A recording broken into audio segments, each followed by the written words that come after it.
கைலை மலையானே போற்றி போற்றி. திருச்சிற்றம்பலம். ஐயா ஓதுவமூர்த்தி ஐயா சிவாயம் சிவாயம். சிற்றம்பலம்.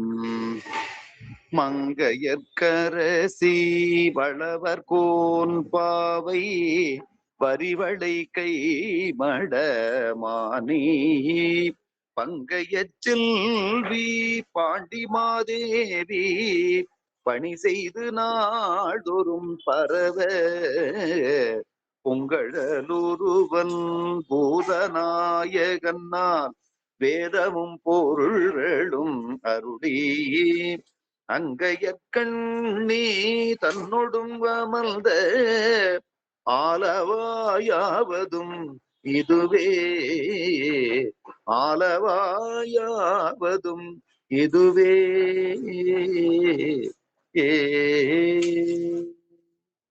திருச்சிற்றம்பலம். ஐயா சிவாயம். ஐயா சிவாய நமங்க ஐயா.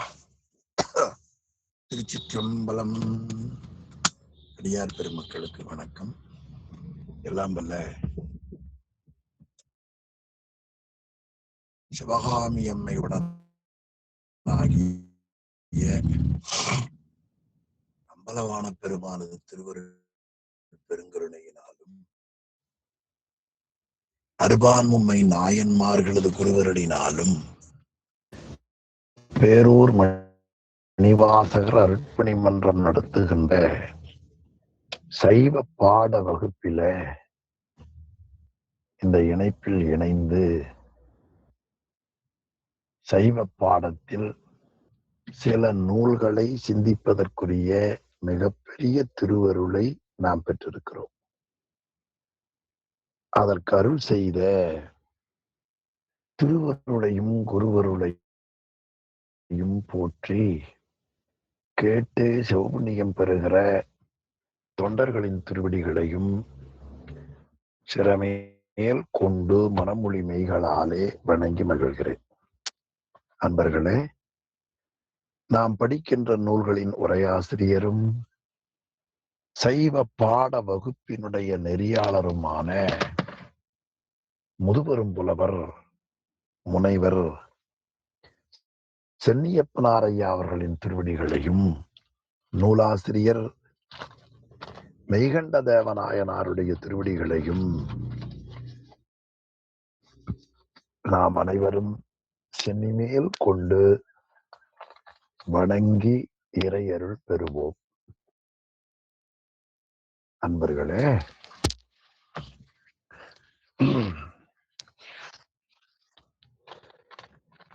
சைவ பாட வகுப்பில நம் மணிமிடமான நூல் சிவஞான போதம்.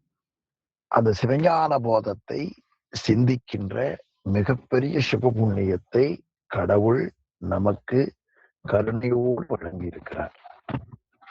அதில 2ஆம் நூற்பாவை நேற்று நாம் சிந்தித்தோம். நேற்று சிந்தித்ததுனால பெரும்பாலும் அந்த எண்ணம் அன்பர்களுக்கு இருக்கும். அதுல நாம பார்த்த பகுதி அவையேயாய் தானேயாய் அவையே தானேயாய் இருவலையின் போக்குவரவு புரிய ஆணையின் நீக்கமின்றி நிற்கும் அன்றே என்ற பகுதியை நேற்று நாம் சிந்தித்தோம். இனி அதை நமக்கு விரித்து காட்டுகிற வகையில இந்நூற்பாய் என் நுதலிற்றோ எனில் புனர் உட்பவம் வருமாறு நுதலிற்று என்று நூற்பா கருத்தை ஆசிரியர் காட்டினார். அந்த நூற்பாவிலே சொல்லப்பட்ட செய்திகளை பிரித்து அதிகரணமாக ஆசிரியர் நமக்கு பிரித்து காட்டுகிறார். அதில இந்த நூற்பா இருக்கிறதே, இது 4 கூறுபாடுகளை உடையது. 4 கூறுபாடுகள் அவையாவன: ஈண்டு இவ்வான்மாக்கள்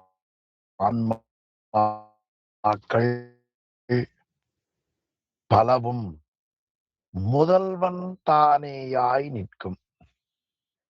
இந்நூற்பாவில சொல்லப்படுகிற ஆன்மாக்கள், இந்த ஆன்மாக்கள் பலவும் என்ற கருத்தை மெய்கண்டாரே கூறுகிறார்.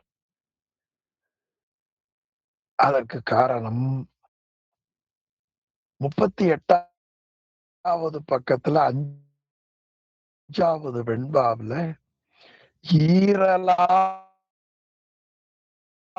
ஒன்று பலவாறே,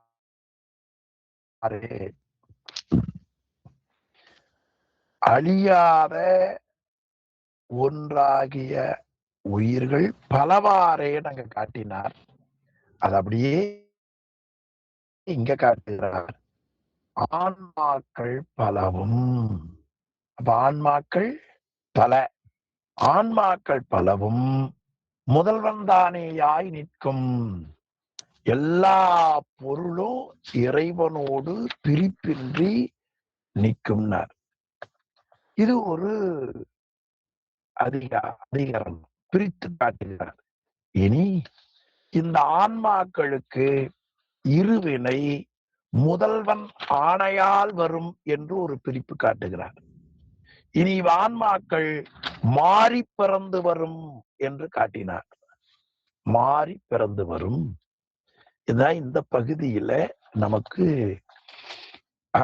ஆசிரியர் உணர்த்த எடுத்துக்கொண்ட அமைப்பு. இனி அடுத்ததா 4ஆம் கூறுபாடு. அதுல ஆணை நீக்கமின்றி நிற்கும் அன்றே, இப்படி 4 கூறு. அதுல முதல் கூறு ஈண்டு இவ ஆன்மாக்கள் பலவும். அப்ப ஆன்மாக்கள் பல, முதல்வன் தானேயாய் நிற்கும். எனவே உயிர்களோடு அது கலந்து நிற்கும் தன்மையால் உயிர்களேயாய் பொருளின் தன்மையால். நெட்டு ப்ராப்ளமோ கேட்கலையோ? விட்டு விட்டு கேக்குதுங்க ஐயா. சதீஷ் கொஞ்ச நேரம் கேட்கலையா சதீஷ்?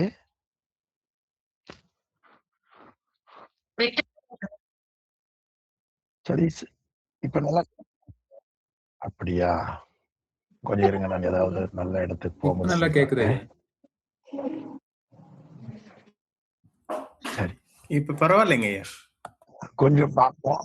சரி, இப்ப கொஞ்சம் பார்ப்போம். இல்லைன்னா அப்புறம் மறுபடியும் மாத்திரும் சதீஷ். அப்போ ஈண்டி ஆன்மாக்கள் பலவும்னர். இந்த பலவுங்கிற சொல்ல ஞாபகம் வச்சுக்கணும். ஆன்மாக்கள் பல, ஆன்மாக்கள் பல. ஆன்மாக்கள் பலங்கிறது எங்க முதல்ல காட்டினார்? 5வது வெண்பாவில ஈரலா ஒன்று பலவாறே. ஒரு ஞாபகம் வச்சுக்கிறதுக்காக 38வது பக்கம் 5வது வெண்பாவில ஈரலா ஒன்று பலவாறே. அந்த ஆன்மாக்கள் ஒன்றலாய் ஈராகிய முதலில் அங்கு தொழும்பாகும் என்று காட்டினார். அதை மறுபடியும் இந்த நூலாசிரியரும் உரையாசிரியரும் பழைய படிச்சதை அங்கங்க ஞாபகப்படுத்திட்டே வருவாங்க. ஏன்னா அந்த பழசு மறக்காம இருக்கணும்ல, அந்த கருத்தை வச்சுக்கணும். ஏன்னா உயிர் ஒன்ன நினைக்கும், அப்புறம் மறக்கும். உன்னோட நினைக்கிற போது பழசு மறந்துடும். இது உயிருக்கு இருக்கிற இயல்பு. ஆமா, அந்த முறையில நூலாசிரியர் என்ன பண்ணார்? ஈண்டி ஆன்மாக்கள் முதல்வன் தானேயாய் நிற்கும்னு சொல்லி இருந்தா போதும். ஆனா பலவும் ஏன் சொன்னார்? படிக்கிறவன் ஆன்மாக்கள் ஒண்ணும் நினைச்சிடக்கூடாது. ஆன்மாக்கள் பல என்ற கருத்தையும் நினைவில் கொள்ள வேண்டும் என்று நான் எண்ணி பார்க்கிறேன். பலவும் ஒரு ஆன்மா மட்டும் இல்ல, எல்லா ஆன்மாக்களுக்குள்ளேயும். ஆன்மாக்கள்னா எல்லாம் வந்துருச்சு. ஆனாலும் பலவுங்கிற சொல் மெய்கண்டார் ரொம்ப குறிப்பா காட்டியிருக்கிறார். பலவும் உலகத்தில் இருக்கிற எல்லா உயிர்களோடும் அவன் தானேயாய் நிற்பான், எல்லா பொருள்களோடும் கலந்திருப்பார். இப்படி ஒரு கலப்புத்தன்மை என்ன சொல்ல முடியும்? இந்த கலத்தல்னா ஒரு நோய் பிளட்ல கலந்துருச்சுன்னு சொல்லுவாங்க. நீ ஒண்ணும் பண்ண முடியாது. அப்ப என்ன அர்த்தம்? அந்த நோயினுடைய வலு ரத்தத்தை கெடுத்து விட்டதுன்னு அர்த்தம் இல்லையா? இதை கொஞ்சம் ஞாபகம் வச்சு பாருங்க. நோய் ரத்தத்துல கலந்துருச்சு அப்படின்னா ரத்தத்தினுடைய தூய்மை தன்மையை நோய் கெடுத்துவிடும். அது போல இறைவன் உலகப் பொருள்களோடு கலந்திருப்பான், ஆன்மாவின் அறியாமையை கெடுத்து விடுவான். அப்படி நான் கருதி பார்க்கிறேன். எனவே இறைவன் அவன் உயிர்களோடு நிற்கிற தன்மையில உயிர்களாகவே இருப்பான். அப்ப அது அவையேயாய். இனி பொருளின் தன்மையால் உயிர்களின் வேறுமாய். நீங்க கொஞ்சம் அதுக்கு வண்ணம் கொடுத்தீங்கன்னா எங்க அறிவுல கொஞ்சம் பயன்படும். வேறுமாய் உயிர்களோடு உடனாய். இப்ப நூற்பாவுல படிச்சிட்டோம்.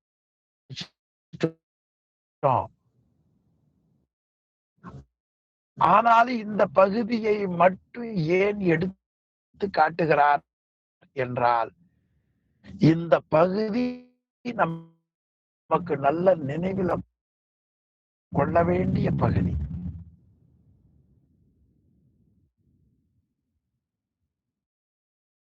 அப்போ அவையேயா என்பது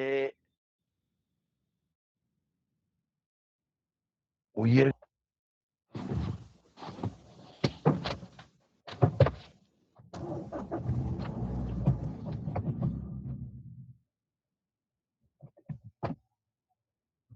டவர் கம்மியா இருக்கு நினைக்கிறேன். கெட்டு போச்சு.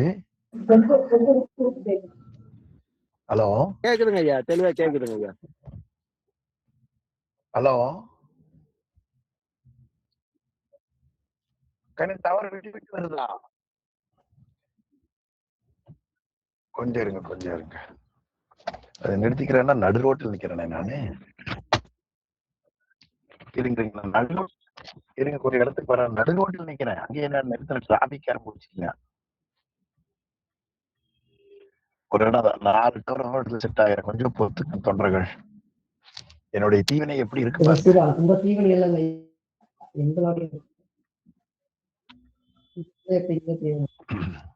ஆக அன்பர்களே, அவையேயாய் தானேயாய் அவையே தானேயாய்.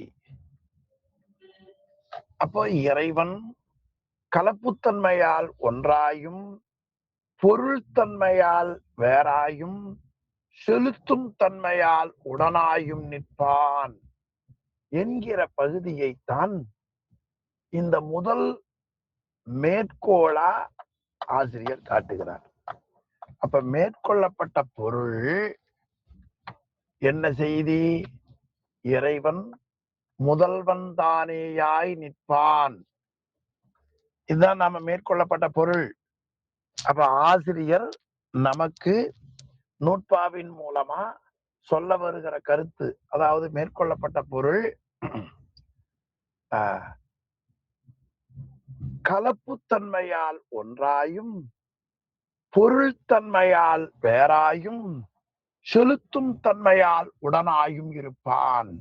இப்ப நல்லா கேக்குதா சதீஷ்? நிறுத்திடலாமா?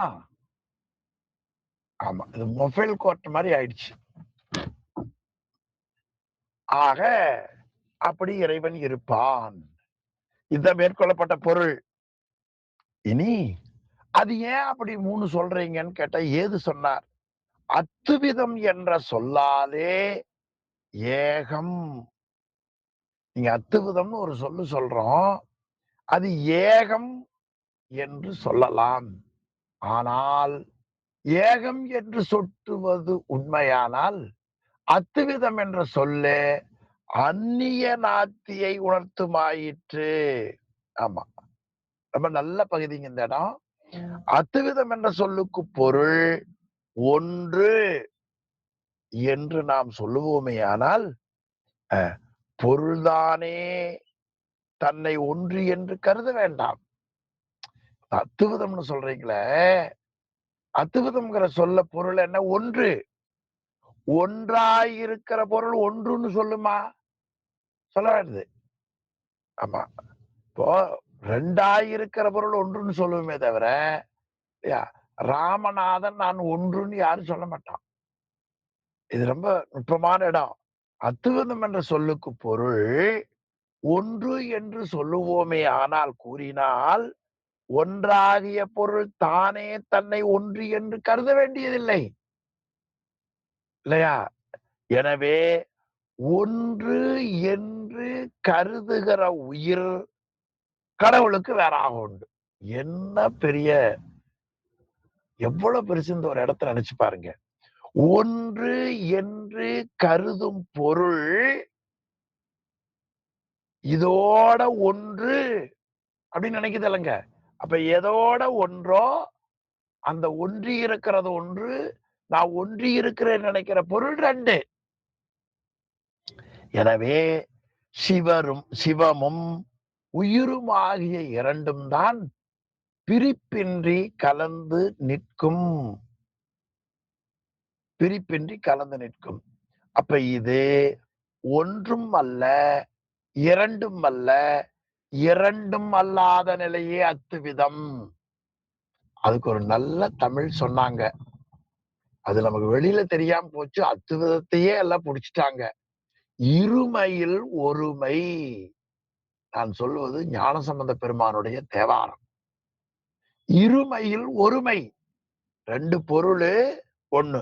அப்ப 2ம் அல்லாத நிலை இதுதான் உணர்த்தும். அதனால உணர்த்தும் ஆயிட்டு என்று கூறினார். அந்நிய நாத்தியை, அந்நியம்னா வேறுன்னு அர்த்தம், பிரிப்புன்னு அர்த்தம். நீ என்ன அந்நியனா இப்படி பேசுற? அண்ணன் தம்பி ஏதாவது பேச்சு வந்துருச்சு வச்சுக்க, நீ என்ன அந்நியனாட்டு பேசுற? அப்ப நீ இந்த குடும்பத்துக்கு உரிமை இல்லையா? அந்நியம்ங்கிற சொல்ல ஞாபகம் வச்சுக்கணும். அப்ப அந்நியம் அப்படின்னா உயிருக்கு வேறாக இல்லை. நாத்தியை, அது அந்நியமும் இல்ல, ஆனா அதே சமயத்துல கலந்தும் இருக்கிறது. அந்நிய நாத்தி. அதனாலதான் இங்க உரையாசிரியர் ஆக 2ம் பிரிப்பின்றி கலத்தல். அது அந்நியம்னா பிரிப்பு, நாத்தின பிரிப்பின்றி கலத்திருத்தல். சொல்லு பொருள் ஞாபகம் வச்சுக்கோங்க. அந்நியம்னா பிரிப்பு. நான் அந்நியனா, நான் வேறையா, பிரிப்பு. நாத்தி, அந்த பிரிப்பு இல்லாத நிலை. நூற்பாவுல செய்திய மேற்கோளும் ஏதும் மெய்கண்டாரே செய்தார். மெய்கண்டார் எது செய்தார் தெரியுங்களா? நூற்பா, நுதலிய பொருள், மேற்கோள், ஏது, எடுத்துக்காட்டு 5 மகராசரை செய்திருக்கிறார். இது 5 அவரே செய்தாருங்கிறது எங்க சாமி ஞாபகப்படுத்தி இருக்கிறாரு என்றால், உங்களுக்கு தெரிந்த பகுதிதான். அவர் முதல்லயே இந்த 5 அவர்தான் செய்தார்னு சொல்லி 29வது பக்கம் முதல் அதிகரணத்துக்கு மேல உரையாசிரியர் காட்டியிருக்கிறார். உரையாசிரியர் பண்ண உதவியாலதான் இவ்வளவு ஒரு நம்மால புரிந்து கொள்ள முடிகிறது இல்லையா? 5 அவரே செய்தவர். அதால இதுல மாறுவதற்கு வழி இல்லை. எனவே அந்நிய நாத்தி, இத ரொம்ப முக்கியமான சொல். அந்நிய நாத்தி, அந்நியம்னா வேறு, பிரிப்பு. நாத்தி என்றால் அது இல்ல, எதற்கு எதிர்மறை. இப்ப பிரிப்பின்றி கலந்து நிற்கும். எதுவும் உயிரும் கடவுளும். இந்த அந்நிய நாத்தி என்பதை சொல்லு பாருங்க. இந்த ஏதுவின் பொருளை 1, 2, 3, 4, 5வது வரி பாருங்க. 2ம் பிரிப்பின்றி கலந்து. அந்த பிரிப்பின்றி கலந்து மட்டும் அடிக்கோடு போடுங்க. பிரிப்பின்றி கலந்து. அந்நியம்னா பிரிப்பு, நாத்தினா பிரிப்பில்லாமல் சேர்ந்து. அந்நியம்னா பிரிப்பு, நாத்தினா அந்த பிரிப்பில்லாமல் கலந்து. எனவே 2ம் பிரிப்பின்றி ஆனா பிரிப்பின்றி இருந்தா ஒரு பொருளா? இல்ல, ரெண்டும் நிற்கும். அப்ப கலந்து நிற்கும். இரண்டும் அல்லாத நிலை அது.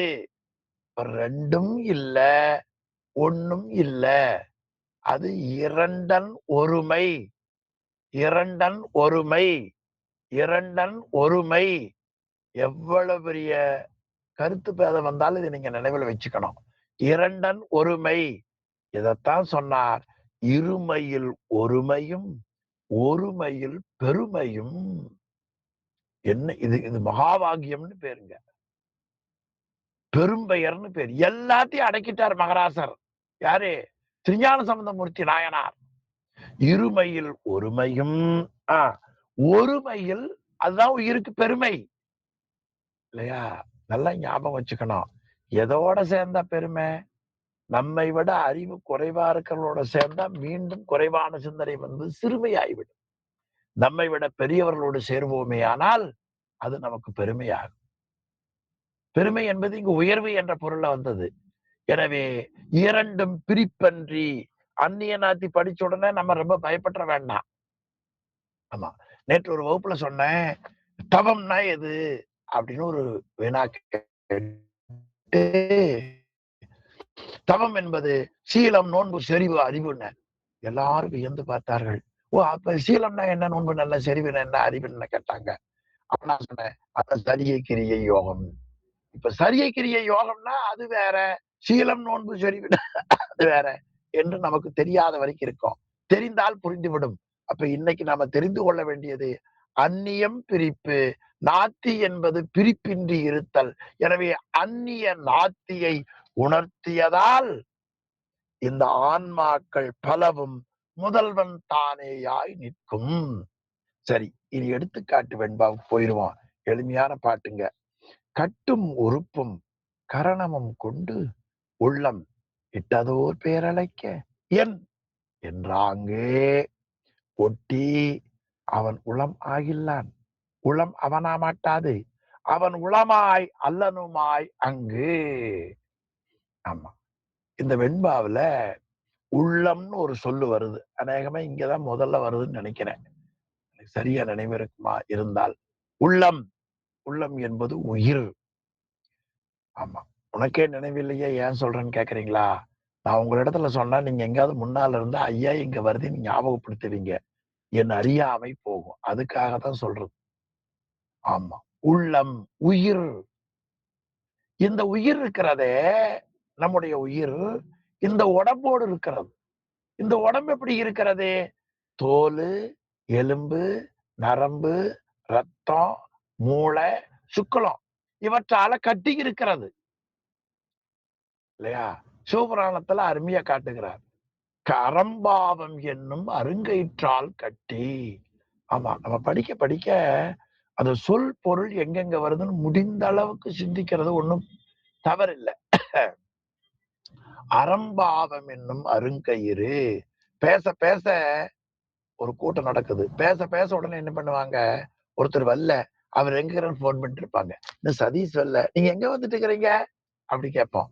அது மாதிரி படிக்க படிக்க இந்த சொல் எங்க வருது, எந்த நூல்ல வருது என்பது மூளை போய் போன் பண்ற மாதிரி திங்க் பண்ணோம். அப்படின்னா நீங்க முயற்சி பண்ண வேண்டாம். அப்படி இருக்கிற அறிவை கடவுள் கொடுக்கணும்னு பிரார்த்தனை பண்றது. ஆமாங்க. எனவே அறம்பாவம் என்னும் அருங்கயிறு கட்டினார். அதை இங்க சொன்னார் ஆசிரியர். உள்ளம் ராஜா, இந்த உயிர் இருக்கிறதே கட்டும் உறுப்பும் கரணமும் உள்ளது. கட்டி என்ன? தோல் முதலியவைகளால கட்டப்பெற்ற உடம்பு. உறுப்பு என்ன? ஐம்பொறிகள். கரணம் என்ன? அந்த கரணம். மகராச சொல்ல எப்படி வச்சிருக்காரு பாருங்க. உள்ளம், உன் உயிர் இருக்க, கட்டும் கட்டப்பெற்ற உடம்பு. எதனால்? அறம்பாவம் என்னும் அருங்கயிற்றால் கட்டப்பட்டது. உறுப்பும், உறுப்பு என்பது என்ன? அறிகருவிகள், தொழிற்கருவிகள். கரணம், அந்த கரணம். சரியா போச்சா? கொண்டு இந்த உடம்பு இருக்கு. உனக்கு ஒரு பேர் வச்சிருக்கிறாங்க இல்லையா? இட்டது ஒரு பேரழைக்க. பெயர் சூட்டு விழாவில் ஒரு நாள் நாமகரணம் வச்சாங்க. 2 ஒண்ணுதான். பெயர் சூட்டு விழா, நாமகரணம் இல்லையா? உடம்பிற்கு பேர் வைத்தாங்க. அந்த பெயரை வச்சு ஆமா ராஜமாதா என்று அழைக்க என் என்று உயிர் கேட்டது இல்லையா? என் அழைக்க என் என்றாங்க. அப்ப உயிரானது மறுமொழி கொடுத்தது. நாக்கு கொடுக்காது, கரணம் கொடுக்காது, உறுப்பு கொடுக்காது. உயிர் தான் என்ன அழைச்சது. அப்படி என்றாங்கு அந்த முறையில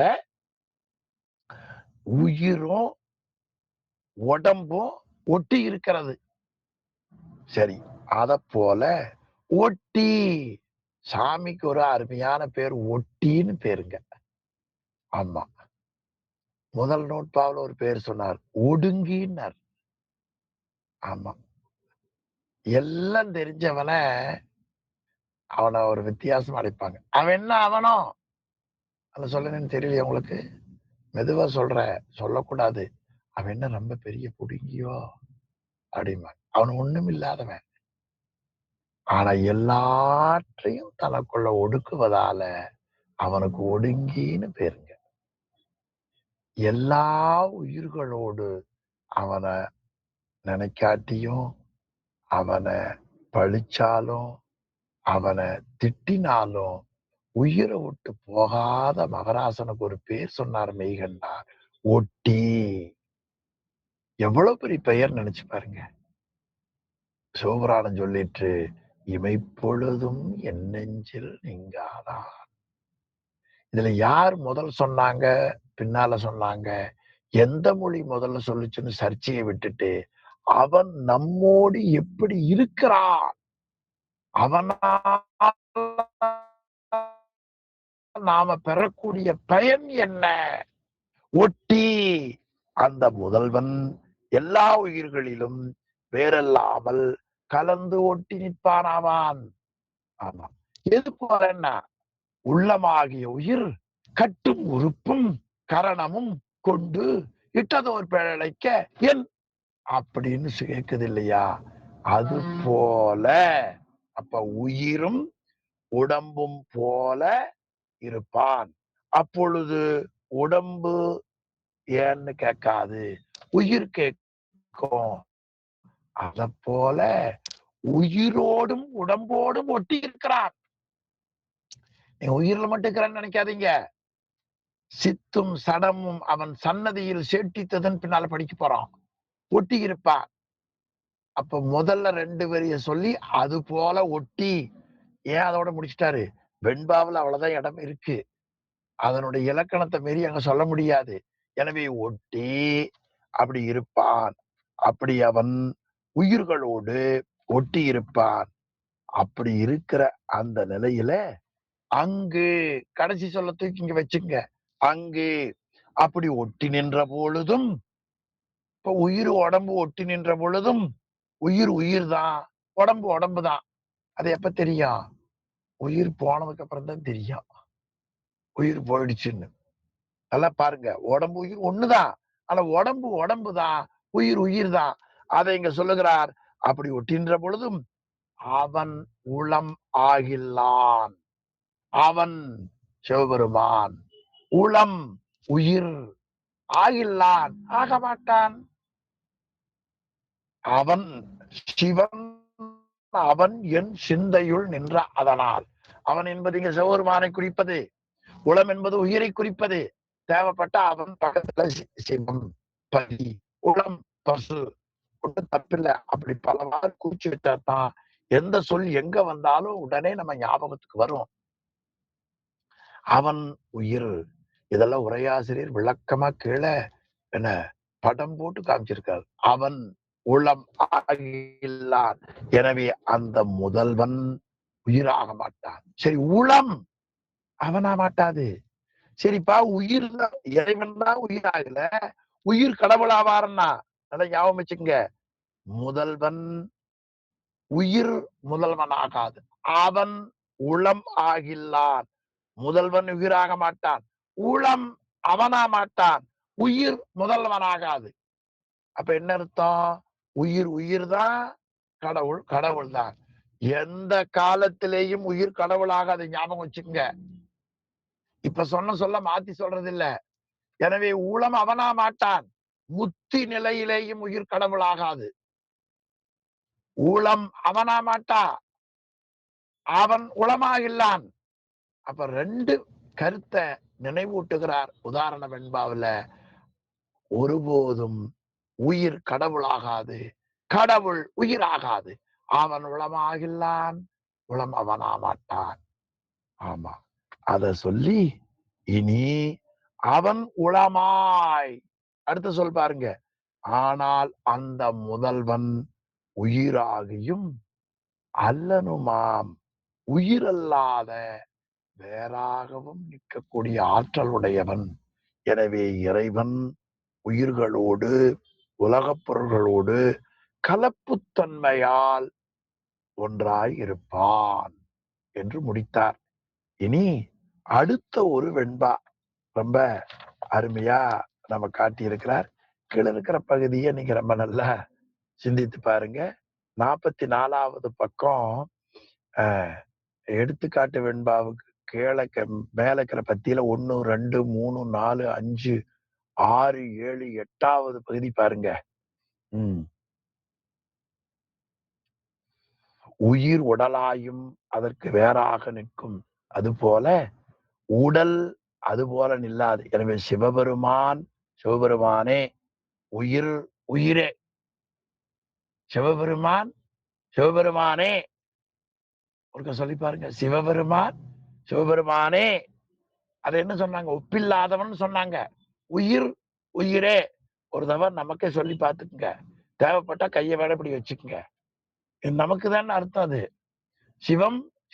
சிவபெருமானே உயிர் உயிரே.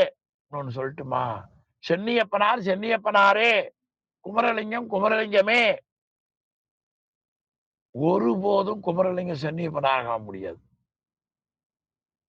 இந்த நினைப்பு சென்னியப்பனாருக்கு வேண்டியது இல்ல, குமரலிங்கத்துக்கு தான் வேணும்.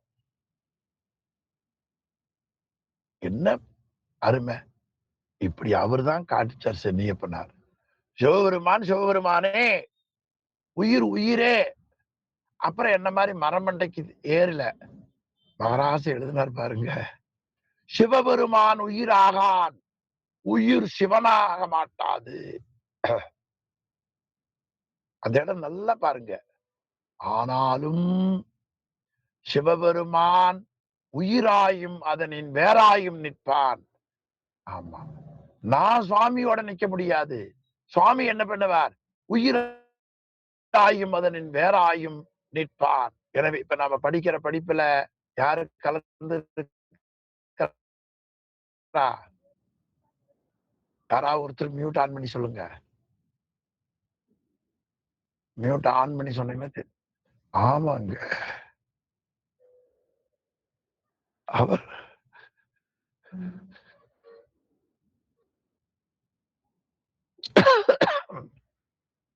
நிற்பான், உயிர் அவ்வாறு நிற்க மாட்டான். உயிரும் சிவபெருமானும் வேறாயினும் அபேதமாய் நிற்கும். இந்த முறையில ஒன்றாய் நிற்கும் நிலையில இது கூறினார். இந்த நல்ல நிறைவே தெரிஞ்சிருச்சு. அடுத்த எடுத்துக்காட்டு வெண்பாவுக்கு போவோம். ரொம்ப நல்ல பாட்டு. ஒன்று என்றது ஒன்றேகான், ஒன்றே பதி. பசுவாம் ஒன்று என்ற நீ பாசத்தோடு உலகான். ஒன்று இன்றால் அக்கரங்கள் என்றான், அகர உயிர் இன்றேல் இக்கரமத்து என்னும் இருக்கு. ரொம்ப அருமையான பகுதிங்க இது. தானேயாய் வேறாய் இருப்பதற்கு எடுத்துக்காட்டு வெண்பா. அதாவது இருக்கு என்பது 4 வேதங்கள்ல இருக்குன்னு சொல்றாங்க. ரிக்கு என்பது இறைவனை பற்றி சொல்லக்கூடிய நூல்கள். ஆமா, நான் அதை கொஞ்சம் வேற மாதிரி வச்சுட்டேன். இறைவனை பற்றி சொல்லக்கூடிய நூல்கள்ல என்ன இப்ப இருக்கோ அந்த நூல்கள் என்ன சொல்லுகின்றன? இருக்குன்னு இப்படிதான் சொல்றாங்கல்ல. சில பேர் பெண்ணுக்கு பேர் இருக்குன்னு பேரு, சில பேர் நூலுக்கு பேரு, சில பேர் வேதத்துக்கு பேரு. நீங்க வேதத்துல இருக்கிறதுன்னு சொன்னாலும் சரி, திருமுறைகள்ல இருக்கிறதுன்னு சொன்னாலும் சரி, சாஸ்திரத்துல இருக்குன்னு சொன்னாலும் சரி, எதுலயோ இருக்கட்டு, என்ன சொல்லுது என்ன சொல்லுதுன்னு கேட்டா, ஒன்று என்றது ஒன்றேகான். ஆமா, எல்லாம் ஏகம்னு சொல்லுகிறது. அப்படி சொல்லுவதற்கு பொருள் ஒன்று என்று பெயர். ஒன்று என்பது வெண்பாவில இருக்கு, ஏகம் என்பது உரையில இருக்கு. ஏகம்னா ஒன்றுன்னு அர்த்தம், ஏக் அப்படின்னு ஒன்றுன்னு அர்த்தம்ங்க. அப்ப ஒன்று என்று இருக்குன்னா அது உடனே ரிக்கு வேதத்துல மட்டும்தான் இருக்குன்னு இல்ல. ரிக்கு வேதத்துல இருந்தாலும் சரி, திருக்குறள் இருந்தாலும் சரி, தேவாரத்துல இருந்தாலும் சரி, எங்கேயாவது இறைவனுடைய கருணையை சொல்லுகிற நூல்கள்ல எப்படி இருக்கு ஒன்றுன்னு சொன்னா, அது ஒன்று என்றது. அந்த ஒன்றுன்னு என்ன நினைச்சிட்டு இருக்கிறீங்க? இப்ப 10 ஐட்டம் இருக்கு, உடனே ஒன்றுன்னு சொன்னா எதுப்பான்னு கேட்டா, அதுக்கு எல்லாவற்றிற்கும் மூலமாக இருக்கிற பொருளை ஒன்று என்று சொல்லுவார். இப்ப சமையல் பூரா பண்ணி வச்சிருக்கிறாங்க, இத்தனை டேஸ்டுக்கும் அந்த ஒண்ணு ஒரு அம்மா இல்லைன்னா வேலைக்கு ஆகாது அப்படின்னு என்ன அர்த்தம்? அதை செய்த அம்மான்னு அர்த்தம். என்ன நினைக்கிறீங்க? இந்த கூட்டத்துக்கு சதீஷ் ஒன்று இல்லைன்னா அப்ப இதுக்கு ஒன்று யாரு? சதீஷ். அது மாதிரி இந்த உலகம் முழுவதற்கும் மூல காரணமாக இருக்கிற முழுமுதற் பொருள், முதல் நூற்பாவில் படிச்ச சங்கார காரணம் ஆகிய முதலாக இருக்கிற முதலே என்று சொல்லக்கூடிய நூல்கள்ல ஒன்று என்று சொன்னது எதை தெரியுமா? ஒன்றேகான். அது பதிப்பொருள் ஒன்று. மேல என்ன பார்த்தோம்? கடவுள் ஒன்று நீங்க காட்டினாரா? மேல என்ன பார்த்தோம்? மேற்கொள்ள ஆன்மாக்கள் பல, ஆன்மாக்கள் பல. இங்க என்ன பார்த்தோம்? ஒன்றேகான் பதி. இப்ப கடவுள் ஒருவர், ஆன்மாக்கள் பல. இதங்க படிச்சோம் திருவுருட்பயன்ல 13 நிலையிலேயும் உயிரவை நிலையிலேயும் படிச்சோம். அந்த முறையில ஒன்று என்றது ஒன்றேகான். இனி மேல பதிப்பொருள் இரண்டு இல்லை. இப்ப சில பேர் என்ன சொல்லுவாங்க? கடவுள் நிறையான்னு சொல்லுவாங்க. அப்போ பதிப்பொருள் ஒன்று. கொஞ்சம் மறுபடியும் அடுத்து மறுதலைய உரை எழுதியிருக்கிறார் பாருங்க. இரண்டு இல்லை என்பது சைவ சித்தாந்த கருத்தாகும். சைவ சித்தாந்த கருத்து என்ன? கீழே இருக்குன்னு எடுத்துக்காட்டு வெண்பா 2க்கு கீழே 1, 2, 3வது வரி பாருங்க. பதி ஒன்றே, பதிப்பொருள், அதுக்கு பிரம்மம்னு சொல்லுவாங்க. அது ஏகம் ஒன்று, ஒன்றே முடிச்சிருங்க. இரண்டு இல்லை, அதான் ரொம்ப முக்கியம் என்பது கருத்தாகும். இது உரையாசிரியர் நமக்கு விளங்குறதுக்காக பண்ண உபகாரம். இரண்டு இல்லை என்பது கருத்தாகும். சரி, அப்ப கடவுள் ஒருவர், ஆன்மாக்கள் பல. மேற்கொள்ளி பார்த்துட்டோம் இல்ல, இவ ஆன்மாக்கள் பலவும்னு அதை ஞாபகம் வச்சுக்கோங்க. இப்போ பசுவாம் ஒன்ற என்ற நீ, அப்ப பதிப்பொருள் ஒன்று என்று நீதான் சொல்லுகிறாய். எப்ப பார்த்தோம்? ஒன்றென்றது ஒன்றேகான் பதி. அப்படி ஒன்று என்ற நீ, ஒன்று என்ற நீ எதுல இருந்து தெரிஞ்சிட்ட? கடவுள் ஒருவர்னு இருக்குல இருந்து தெரிஞ்சிட்ட. அப்ப ஒன்று என்ற நீ பசுவாம், பதியின் பேராகிய பசுவாம். ஒன்று என்ற நீ பதியின் பேராகிய பசுவாம். நீ யாரோட கரை தெரியுமா ராஜா? பாசத்தோடு உழைகான். ஆமா, நீ யாரோட இருக்கிற? ஆமா, எந்திரிச்சு வருவியா, பல்லு விளக்கிட்டு வருவியா, அம்மா டீ கொடுப்பாங்களாம். ஏன் இப்பவே கொடுங்களேன், நீ தான் இப்ப பல்லே விளக்காம இருக்கியே. அது எவ்வளவு ரொம்ப மென்மையா சாஃப்டா சொல்றது பார். ஒன்று என்பது ஒன்றேகான், ஒன்றே பதி. ஒன்று என்ற நீ தானே சொன்ன. ஒன்று இப்ப சொன்னீங்களா? சொன்ன நீ, நான் தான் ஒன்றுன்னு சொன்னா, ஓகே. ஒன்று என்ற நீ யாரோட இருக்கிற தெரியுமா? பாசத்தோடு உலகான். அந்த சொல்ற போது ஒரு தப்பு பண்ணிட்டா நீங்க இதை பண்ணிட்டீங்கன்னு சொன்னா கோவம் வந்துடும். ஐயா நீங்க வெண்பா அப்படின்னா தப்பு பண்ணிட்டோம் அப்படி கேட்கும் இல்லையா? இந்த இந்த இந்த நடை இதில் இருக்குன்னு நான் நினைச்சு பாக்குறேன்.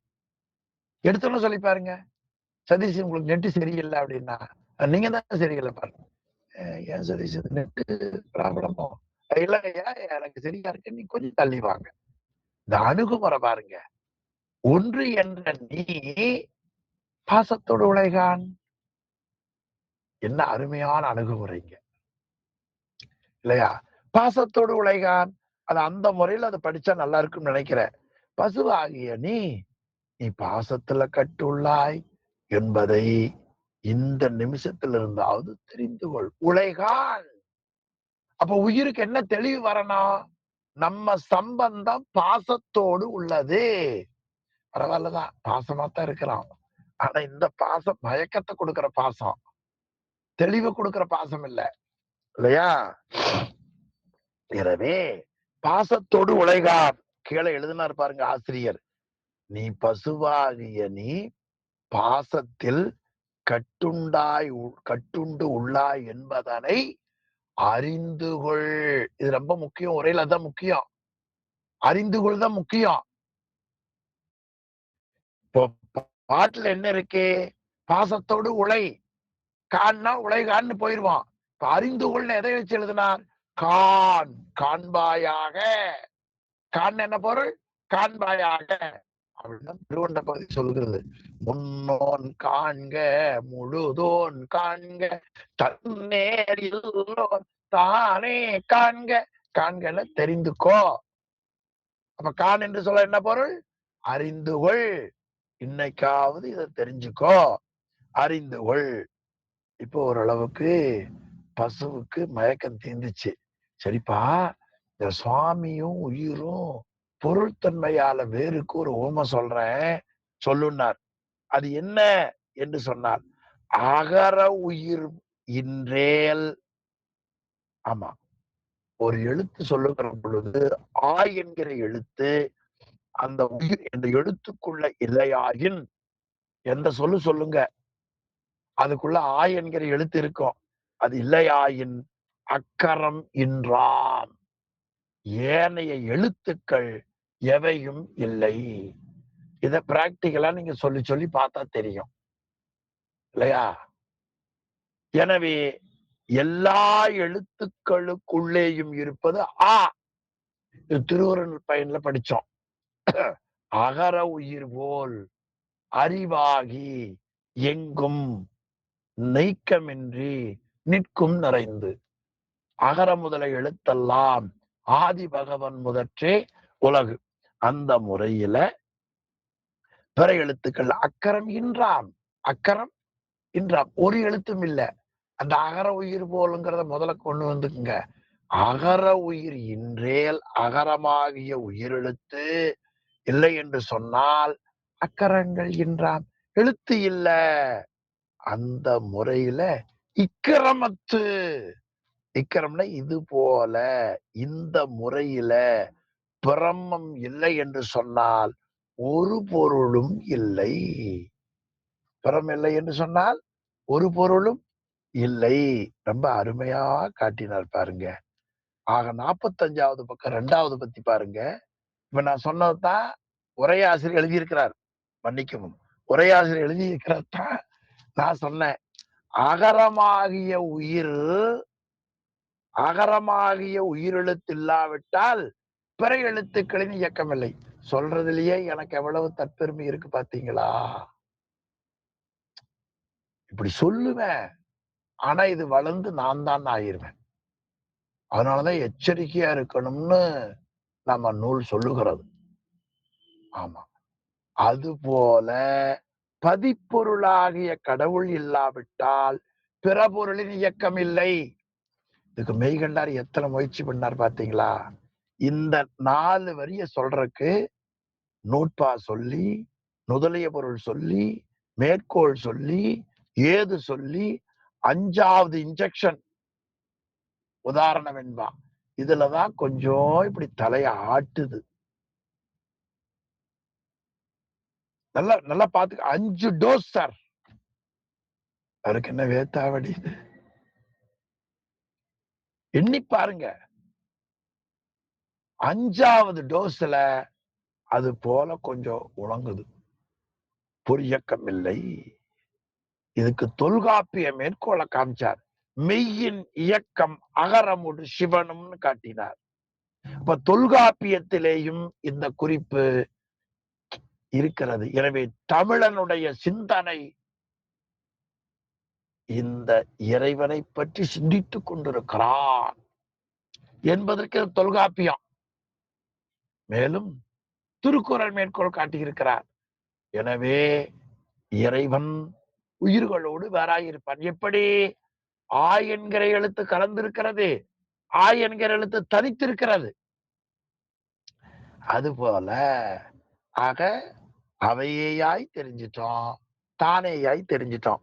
இப்ப அவையே தானேயாய் தெரியறதுக்காக போவோம். நல்ல வெண்பாங்க. ஆமா, பண்ணையும் இந்த மணி மட்டும் வகுப்பு தொடங்கணும்னு நிறுத்தி வச்சிடணும். பாருங்க 8:53 ஆயிப்போச்சு பாருங்க. ஆமா, வேகமா போகுது. நான் வகுப்பு கேட்கிற போது எப்படி இருந்தது தெரியுங்களா? வேகமா போகல, நின்னுடுச்சு. நாங்க பாடம் கேட்கிற போது நின்னுடுச்சு. உன்னமா வகுப்பு முடியல அப்படி இருந்தது. அப்ப நின்னுடுச்சு, இப்ப வேகமா போகுது. பண்ணையும் ஓசையும் போல, பழமதுவும் எண்ணும் சுவையும் போல எங்குமாம் அண்ணல் தாள். ரொம்ப அருமையான பகுதிங்க இந்த பகுதி. அண்ணல் தாள் என்று நமக்கு இதுல காட்டி இருக்கிறார். சரி, பாட்டை படிச்சிருவோம். அத்துவிதமாதல் அருமறைகள் ஒன்று எண்ணாது அத்துவிதம் என்று அறையும் ஆங்கு என்று அருமையா காட்டினார். இது 34வது பக்கம். அப்புறமா படிங்க. 3வது வெண்பாவுல அத்தன் தாள்னு சொன்னார். முதல்ல அத்தன் தாள் அங்கதான் வருது. 2வது இடம் அண்ணல் தாள் 8வதுல வருது. 3வது வெண்பா 8வது வெண்பா. அத்தன் தாள். அத்துவிதமாதல். அத்தன் என்பது இறைவன், தாள் என்பது திருவருள். திருவருளோடு உயிர்கள், உயிரோடு திருவருள் உடனிருந்து இயக்கும். அத்தன் தாள்னு என்ன? சுவாமியே வரமாட்டாரு. சுவாமியினுடைய சக்தி, திருவருள் சக்தி. அங்க என்ன சொன்னார்? அத்தன் தாழ்னார். இங்க அண்ணல் தாள். அத்தன் தாள் எங்க? இந்த 3வது செல்ஃப்ல. அத்தன் தாள் எங்க? 8வது ரூம்ல. 2 ஒரே பொருள்தான். எனவே அத்தன் இறைவன், தாள் என்பது திருவருள், திருவருள் உடன் இருந்து இயக்குகின்றன. அது எப்படி இருக்கும்னா பண்ணையும் ஓசையும் போல். ஆமா, பண். காலையில இன்னைக்கு அருமையான புறநீர்ம பண்ணல ஓதுவாமூர்த்தி வகுப்பு தொடங்கி வச்சாங்க. தொடங்குற ராகம்னு பேர் புறநீர்ம பண். மங்கையர்க்கரசி வளவர்கோன் பாவை போற்றி என்பாள் முதல் ஆகிய பொருளே. ஆமா, இந்த பண்ணுக்கு ஓசைக்கு அந்த அழுத்தம் கொடுத்தீங்கன்னா தான் அந்த பண் தெரியும் இல்லையா? அதை பிரிக்கவே முடியாது நீங்க இல்லையா? இன்னொன்னு பாருங்க. காந்தார பஞ்சம். ஓருருவ ஆயினை மானாங்காரத்து. ஓசையும் சொரம் பாருங்க. சொற்றுணை வேதியம் சோதி வானவன் கொட்டமே கமழும் கொள்ளம் பூதோர். இதெல்லாம் காந்தார பஞ்சம். ஒரே மாதிரி. தான் என்னை முன் படைத்தான் அது அறிந்து தன் பொல் நடிக்கே. பஞ்சமம். மந்திரமாவது நீரு வானவர் மேலது நீரு. கௌசிகம் நினைக்கிறேன். நன்றுடையானை குறிஞ்சி. அப்ப பண்ணும் ஓசையும் அப்படி வேறு தெரிகிறது. அது போலவும் அப்புறம் பழமதுவும் எண்ணும் சுவையும் போலவும். இது மட்டும் நமக்கு நல்லா தெரியும். பழமும் சுவையும், இது ஆப்பிள், இது ஆரஞ்சு, இது திராட்சை, வடிவத்தை பார்த்து இல்ல, ஜூஸா போட்டு கொடுத்தா குடிக்கிற போதே கண்டுபிடிச்சிருவீங்க. ஆப்பிள்னா கண்ணு பார்த்து சொல்லிரும், ஜூஸா கொடுக்குறான்னு வைங்க, நாக்குல வச்சா இது எலுமிச்சம்பழ ஜூஸ், என்ன மனுஷன் கண்டுபிடிச்சாரு பாருங்க. பழமதுவும் எண்ணும் சுவையும் போல் எங்கும், அது சொன்னார், எங்கும் என்று காட்டினார். எங்கும், ஆமா. அது போல எங்குமாம், அது போல எது இருக்கும்? அண்ணல் தாள். இந்த பழத்துக்குள்ள சுவை எல்லாம் கலந்து இருக்குல்ல, பண்ணுக்குள்ள பூரா அந்த ஓசை இருக்குல்ல, அது போல எங்கும், உலகம் எங்கும். எங்கும்னு என்னன்னா உயிர் பொருள், உடல் பொருள் எல்லாம். எது போல? ஆப்பிளுக்குள்ள சுவை எங்க கலந்திருக்கு? தொட்டுல கலந்திருக்கு, கடைசியில கலந்திருக்கு, நடுவுல கலந்திருக்கு, நான் பிரிப்பேன். எனவே பண்ணும் ஓசையும் எங்கும். அது போல பழமதுவும் எண்ணும் சுவையும் போல, ரெண்டுக்கும் போல் போலன்னு காட்டினார் பாருங்க வெண்பாவில. எங்கும், எல்லா இடங்களிலேயும், எல்லா பொருள்களிலேயும் அண்ணல் தாள் சிவபெருமானுடைய திருவருள். ஒரு தடவை சொல்லி பாருங்க, சிவபெருமானுடைய திருவருள். சுவையான சொல்லுங்க. சிவம் எனும் ஓசை அலாது வேறு ஓசை இல்லை என்று காட்டினார் அப்பர் பெருமான். காது கேட்கிற ஓசையிலே சிறந்த ஓசை எது? சிவன் எனும் ஓசைனர். எனவே அண்ணல் தாள் அத்துவிதம், எல்லா பொருளிடத்திலேயும் அவர் பிரிப்பின்றி நிற்கிறார். துவிதம்னா ரெண்டு, அத்துவிதம்னா ரெண்டு அற்ற தன்மை. எனவே பிரிப்பின்றி நிற்கிறார். அருமறைகள், அதாவது வேதம், உபநிடதங்கள் எல்லாம் ஒன்று எண்ணாமல், இந்த இறைவனும் உயிரும், இறைவனும் உலகப் பொருளும் ஒன்று என்று சொல்லாமல், அதே சமயத்தில் அதாவது பிரம்மம் என்று சொல்லாமல் அத்துவிதம் என்று சொல்லும். பிரம்மம் அத்துவிதம் என்று சொல்லுவார்கள் என்று ஒன்றாய், வேறாய், உடனாய் 3 வெண்பா பார்த்தோம். 3 சேர்த்து ஒரு வெண்பாவில நேரமாகிவிட்டது. எனவே இந்த அளவில் இன்றைய வகுப்பை நிறைவு செய்வோம். சிவாய நம. திருச்சிற்றம்பலம். ஐயா ஓதுவாமூர்த்தியா, மகுடம் சொல்லி நிறைவு பண்ணுங்க ஐயா.